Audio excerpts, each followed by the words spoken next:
Fala pessoal, tudo bem?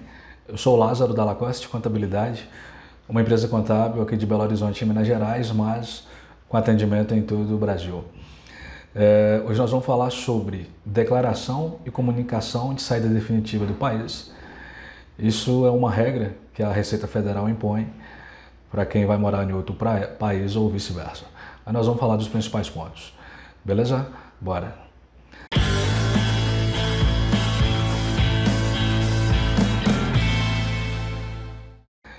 Então, turma, para a gente falar desse assunto é fundamental compreender dois conceitos importantes que o governo utiliza.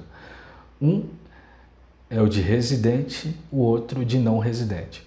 Ou seja, em determinado aspecto, tanto faz onde a pessoa nasceu. O que importa é saber se ela é considerada residente ou não. Ok? Vamos lá. Essa imagem que a gente está vendo é o conceito que a norma utiliza. Vamos lá. Considera-se residente no Brasil a pessoa física. Primeiro, que resida no Brasil, né, naturalmente, que se ausente para prestar serviços como assalariado a autarquias ou repartições do governo brasileiro situadas no exterior, ou seja, se a pessoa tiver um cargo, mesmo ela estando morando em outro país, ela ainda continua sendo considerada um residente do Brasil. 3. Que ingresse no Brasil com visto permanente na data da chegada. Letra A. Letra B. Com visto temporário. Primeiro, para trabalhar com vínculo empregatício ou atuar como médico, no Mais Médicos. 2. Na data em que complete 184 dias, consecutivos ou não, de permanência no Brasil, dentro de um período de até 12 meses. 3. Na data da obtenção do visto permanente ou de vínculo empregatício, se ocorrido antes de completar 184 dias consecutivos ou não de permanência no Brasil, dentro de um período de até 12 meses. Então, nesse item 3 aí, se o visto for permanente, ele naturalmente já é considerado um residente no país. Se o visto for temporário, aí tem essa regrinha aí, o item 2, né? Nos primeiros 183 dias, ele é considerado um não residente.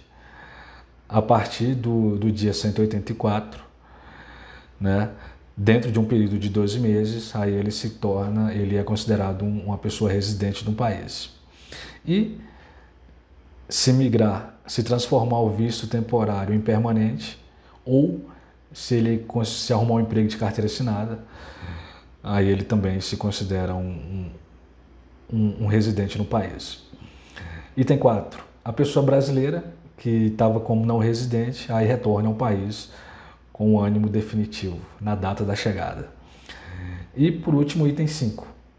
Que se ausente do Brasil em caráter temporário ou se retire em caráter permanente do território nacional sem apresentar a comunicação de saída definitiva do país durante os primeiros 12 meses consecutivos da ausência. Esse item 5 ele é fundamental, né? Ou seja, imaginemos que você saia do país e não faça essa comunicação.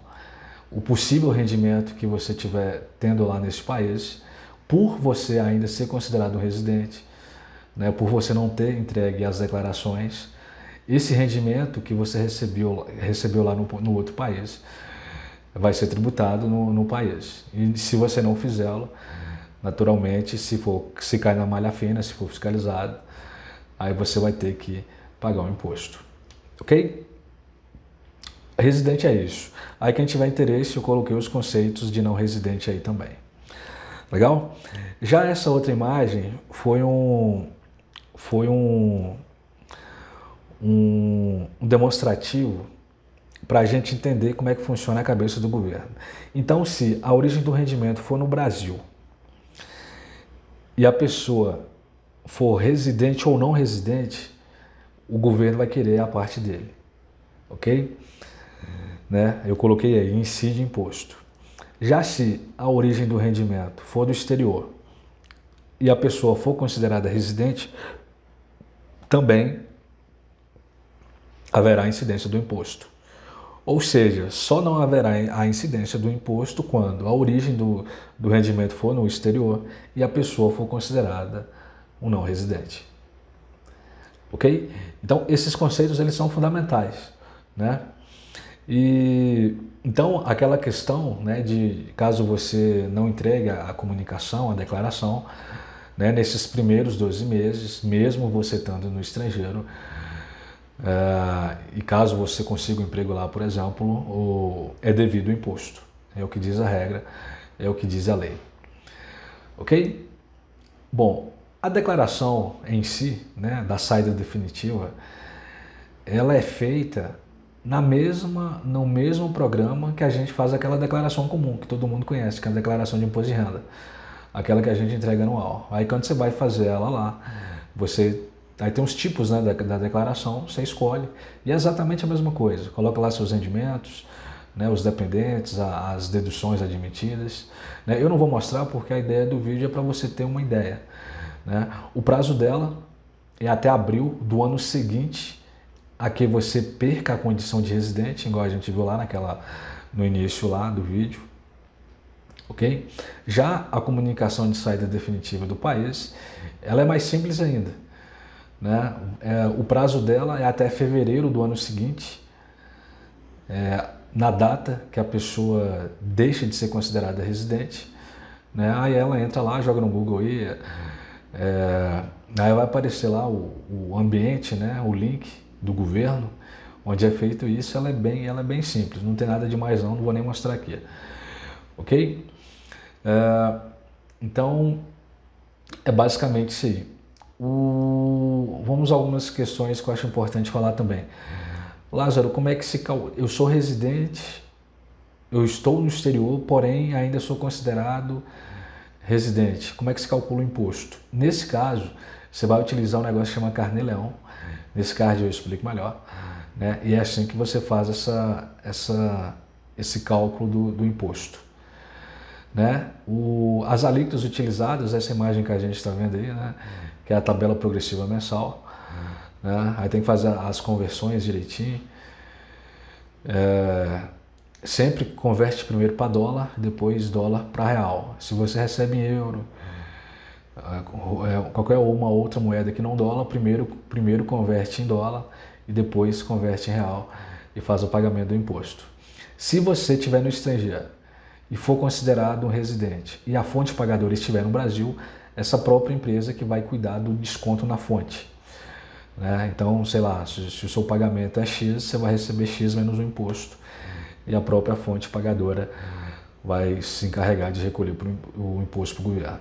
E, naturalmente, né, se você fez a declaração, a comunicação de saída, está no estrangeiro, a fonte pagadora é do estrangeiro, aí você vai ter que arcar com as regras do país que você está, ok? Tem também uma outra questão importante, é que os países costumam fazer um negócio que chama acordo para evitar a dupla tributação. Se for seu caso, imaginemos que no país que você está, aí você tenha que pagar os impostos daí, só que você ainda, independente, igual a gente viu, você ainda é considerado um residente, você pode utilizar esse imposto que você pagou no estrangeiro como crédito e reduzir o imposto devido no país.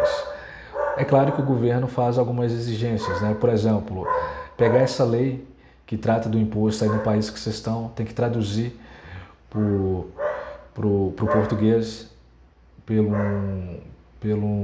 tradutor juramentado, mas a lei admite essa dedução.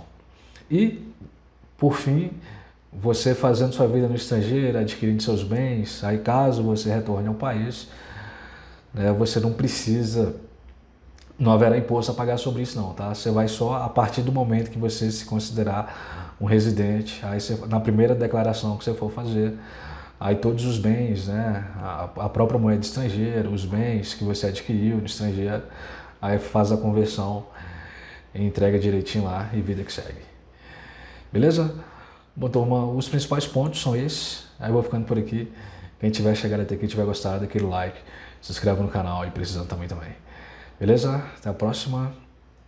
Tchau.